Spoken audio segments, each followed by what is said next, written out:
Registration নং B2235 পক্ষ থেকে আজকে আগামীকালকের মহাসমাবেশের সমর্থনে বাংলাদেশ পৌর কর্মচারী ফেডারেশনের একাত্মতা ঘোষণা এবং মহাসমাবেশের সফলতায় আজকের এই সংবাদ সম্মেলনে উপস্থিত নেতৃবৃন্দ এবং প্রিয় বাংলাদেশের প্রিন্ট ও ইলেকট্রনিক্স মিডিয়া এবং অনলাইন অ্যাক্টিভিস্ট এবং আমার পৌর কর্মচারী ফেডারেশনের বিভিন্ন পর্যায়ের নেতৃবৃন্দ, বক্তব্যের শুরুতেই সবাইকে আসসালামু আলাইকুম।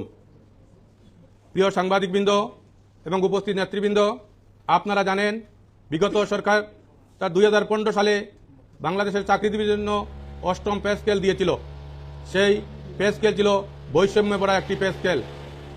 বিশেষ করে 11 থেকে 20 গ্রেডের কর্মচারীদের জন্য ছিল শুভঙ্করের ফাঁকি। আমরা বৈষম্য দূর করার জন্য 2015 সালের পে স্কেল ঘোষণার পর থেকেই আন্দোলন করে আসছি। 2019 সালে বৈষম্য দূর করার জন্য একটি কমিটি গঠন করা হয়েছিল, কিন্তু সেই কমিটির রিপোর্ট অদ্যাবধি প্রকাশিত হয় নাই। আমরা আমাদের বৈষম্য দূর করার জন্য নিয়মিত কর্মসূচি পালন করে আসছি। এই সকল কর্মসূচি পালন করতে গিয়ে ফ্যাসিস্ট সরকারের সময় আমাদের অনেক নেতৃবৃন্দ বিভিন্নভাবে হয়রানির শিকার হয়েছেন। 5 আগস্ট 2024 পরে কর্মচারীরা বুক ভরা আশা নিয়ে অপেক্ষা করেছিল এইবার এই হাজারো শহীদের রক্তের উপর দাঁড়িয়ে যে সরকার প্রতিষ্ঠিত হয়েছে, সেই সরকার প্রধান নোবেল বিজয়ী ডক্টর প্রফেসর ইউনূস আমাদের দাবিগুলো মেনে নেবেন এবং বাস্তবায়ন করবেন। তিনি আমাদেরকে এবং সারা জাতিকেও আশ্বাস দিলেন, আপনাদের যার যে দাবি আছে আন্দোলন করার কোনো প্রয়োজন নেই, আপনাদের যুক্তিসঙ্গত দাবি আমাদের কাছে লিখিতভাবে উপস্থাপন করুন। আমরা তার কথা আশান্বিত হয়ে আমাদের দাবিসমূহ উপস্থাপন করলাম। আমাদের দাবির মধ্যে পে কমিশন গঠন সহ পে স্কেল বাস্তবায়নের পূর্বে 50% মহার্ঘ ভাতা সহ 7 দফা দাবি ছিল। সরকার মহার্ঘ ভাতার জন্য একটি কমিটি গঠন করলো, কিন্তু আমাদেরকে মহার্ঘ ভাতা না দিয়ে শুধুমাত্র 10% বিশেষ ভাতা দেওয়া হলো। এটাও কর্মচারীদের সাথে এক ধরনের প্রহসন। পরবর্তীতে পে কমিশন গঠন করা হলো। সকল কর্মচারী নেতৃবৃন্দ সহ প্রায় 3 শতাধিক সংগঠনের মতামত গ্রহণ করা হলো।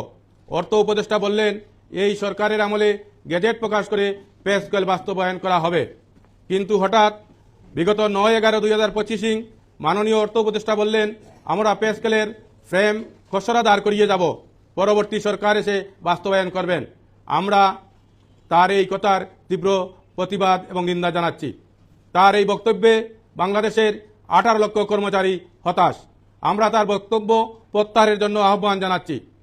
পাশাপাশি আমরা 30 নভেম্বর মধ্যে পে কমিশনের রিপোর্ট দাখিল করার জন্য আহ্বান জানানো হয়েছিল, কিন্তু সেটাও করা হয়নি।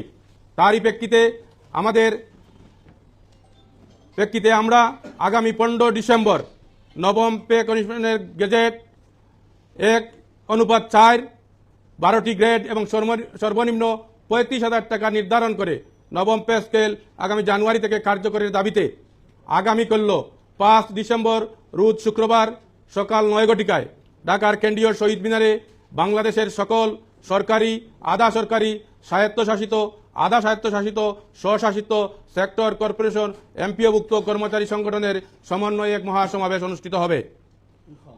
উক্ত সমাবেশ সফল করতে বাংলাদেশের অন্যান্য সংগঠনের ন্যায় বাংলাদেশ পৌর কর্মচারী ফেডারেশন রেজিস্ট্রেশন নং 2235 দাবি আদায় ঐক্য পরিষদের সাথে একাত্মতা ঘোষণা করছে এবং আগামীকালকের মহাসমাবেশ সহ আগামীতেও কর্মচারীদের যে কোনো ন্যায়সম্মত ও বৈষম্যহীন সকল আন্দোলন সংগ্রামে সর্বাগ্রে আমরা এগিয়ে আসবো ইনশাল্লাহ।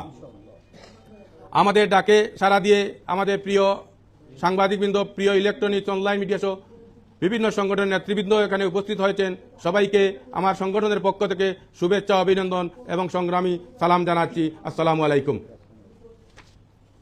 সম্মানিত সাংবাদিকবৃন্দ, আমাদের লিখিত বক্তব্য আমরা এখানেই শেষ করলাম। আপনাদের কাছে কপি পৌঁছে দেওয়া হয়েছে।